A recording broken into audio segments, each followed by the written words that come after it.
တခါကမြို့နဲ့အလှမ်းဝေးတဲ့တောင်တန်းကြီးတွေရဲ့အောက်ခြေလူသူအယောက်ပေါက်နှဲပါတဲ့နေရာတစ်ခုမှာဘုန်းကြီးကျောင်းဟောင်းတစ်ကျောင်းရှိခဲ့ပါတယ်။ထိုကျောင်းဟောင်းဟာနှစ်ပေါင်းများစွာစွန့်ပစ်ထားခဲ့ပြီးတောနက်ကြီးကဝါမြို့ထားသလိုဖြစ်နေပါတယ်။ရွာသူရွာသားများကထိုကျောင်းမှာဘုန်းကြီးတရေတစ်ပါးကျက်စားနေတယ်လို့ယုံကြည်ကြပြီးညဘက်ဆိုလုံးဝမသွားရဲကြပါဘူး။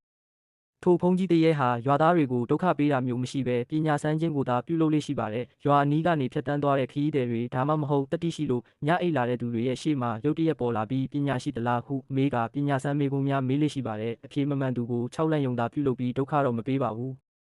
ဒီရွာမှာတော့မောင်တစ်ဆိုတဲ့အရွယ်ရောက်ပြီးစလူငယ်တဦးရှိပါတယ်။မောင်တစ်ဟာအမဲလိုက်ဝါသနာပါပြီးတတိရှိတဲ့လူငယ်တယောက်ပါရွာသားတွေပြောတဲ့ဘုန်းကြီးတရေပုံမြင်ကိုမောင်တစ်ဟာလုံးဝမယုံကြည်ပါဘူး။တနေ့မှာတော့သူဟာအမဲလိုက်ရင်ညအမောင်ကိုရောက်သွားတဲ့အခါဘုန်းကြီးကျောင်းဟောင်းအနီးကဖြတ်တန်းသွားရဖို့ဖြစ်လာပါတယ်။မောင်တစ်ဟာတရေပုံမြင်တွေကိုတက်တည်ပြချင်တာရောစိန်ခေါ်ချင်တာရောကြောင့်ကျောင်းဟောင်းထဲကိုဝင်ရောက်ပြီးညအိပ်ဖို့ဆုံးဖြတ်လိုက်ပါတယ်။တရေဆိုတာလူတွေရဲ့စိတ်ကထင်ရောက်ထင်မှာဖြစ်တာပဲတကယ်ရှိရင်ငါ့ကိုလာပြဆန်းပါဟုသူကစိန်ခေါ်လိုက်ပါသည်။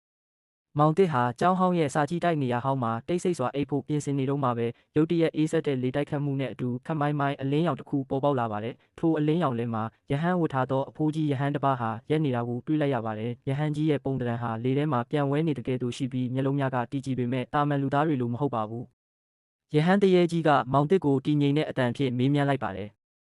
အမောင်တင်သည်ပညာရှိသူဟုတ်ပါသလောဤလောကတွင်အမောင်ပညာ၏တန်ဖိုးကိုမြည်မြနားလဲပါသလဲမောင်တစ်ဟာကြောက်ရွံ့စိတ်နည်းနည်းဝင်တော်လဲသူဟာရဲရင်စွာဖြင့်ရက်လိုက်ပြီးဘုန်းကြီးဖျားပညာဆိုတာကျွန်တော်တို့လောကလူသားတွေအတွက်အရေးကြီးဆုံးဥစ္စာပါဘုန်းကြီးဖျားအခြားမေးခွန်းများစမ်းသပ်မေးမြန်းနိုင်ပါတယ်လို့လေးစားစွာပြန်လည်ဖြေကြားခဲ့ပါတယ်ဘုန်းကြီးတရေကြီးကမောင်တစ်ရဲ့တတိနှင့်ဉာဏ်ပညာကိုစတင်စမ်းသပ်ပါတော့တယ်လူသားတဦးသည်ဥစ္စာကိုအချိန်မီမျှခိုးယူခြင်းခံရနိုင်သည်ပညာကိုအကြိမ်မီမျှခိုးယူနိုင်သည်နည်းမောင်တစ်ကချက်ချင်းဖြေဆိုခဲ့ပါတယ်။ဥစ္စာကိုခိုးသူတွေမိဘေးရေဘေးစတဲ့အန္တရာယ်တွေကအကြိမ်ပေါင်းများစွာလာရောက်ဖျက်ဆီးခိုးယူနိုင်ပါတယ်။သို့တော်ပညာကိုတော့ဘယ်သူမှတစ်ခါမှခိုးယူဖျက်ဆီး၍မရပါဘူး။ဖះလို့၆တင်ခဲ့ပါတယ်။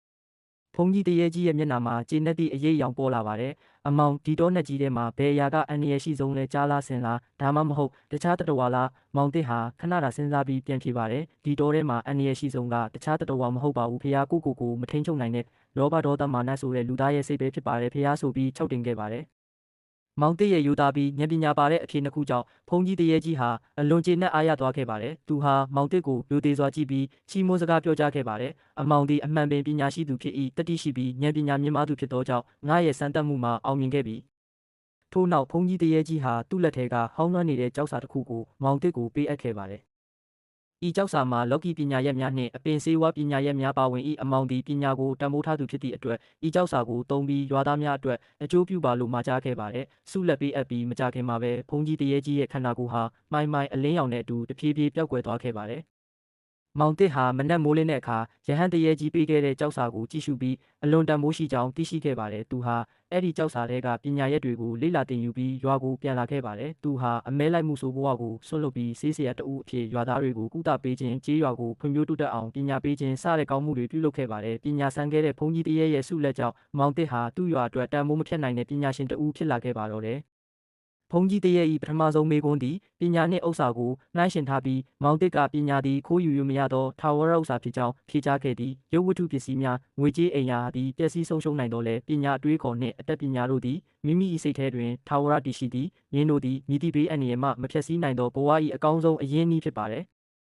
ဒုတိယမေးခွန်းဖြစ်သောတောထဲတွင်အန္တရာယ်ရှိဆုံးတတဝါကိုမောင်တစ်ကကြားစင်စသည်တို့ထက်လူသား၏မထိန်ချုပ်နိုင်သောစိတ်လောဘဒေါသမောဟဟုဖြေခဲ့သည်ပြင်ပရန်သူများကိုကြောက်ရွံ့ခြင်းထက်အတွင်းစိတ်၏အားနည်းချက်များဒေါသမာနလောဘကိုပိုမိုတတိထားဆင်ခြင်သင့်သည်မိမိ၏စိတ်ကိုထိန်ချုပ်နိုင်ခြင်းသည်ဘဝ၏အကြီးမားဆုံးအောင်ပွဲနှင့်ကာကွယ်မှုဖြစ်သည်မောင်တစ်သည်ရွာသားများကြောက်ရွံ့သောဘုန်းကြီးတရေကိုရဲရင်စွာရင်ဆိုင်ရုံသာမကသူ၏ပညာစမ်းမေးခွန်းများကိုဉာဏ်ပညာဖြင့်ဖြေဆိုနိုင်ခဲ့သည်စိန်ခေါ်မှုများကိုရင်ဆိုင်ရာတွင်ရုပ်ပိုင်းဆိုင်ရာတတိကျောင်းဟောင်းသို့ဝင်ရောက်ခြင်းတစ်ခုတည်းဖြင့်မလုံလောက်ပါစိတ်ပိုင်းဆိုင်ရာနှင့်ဉာဏ်ရည်ပိုင်းဆိုင်ရာတတိမှန်ကန်သောအဖြေကိုတွေးခေါ်ခြင်းပါပေါင်းစပ်မှသာအခက်အခဲများကိုကျော်လွှားပြီးအကျိုးကျေးဇူးဆုလက်ရရှိမည်ဖြစ်သည်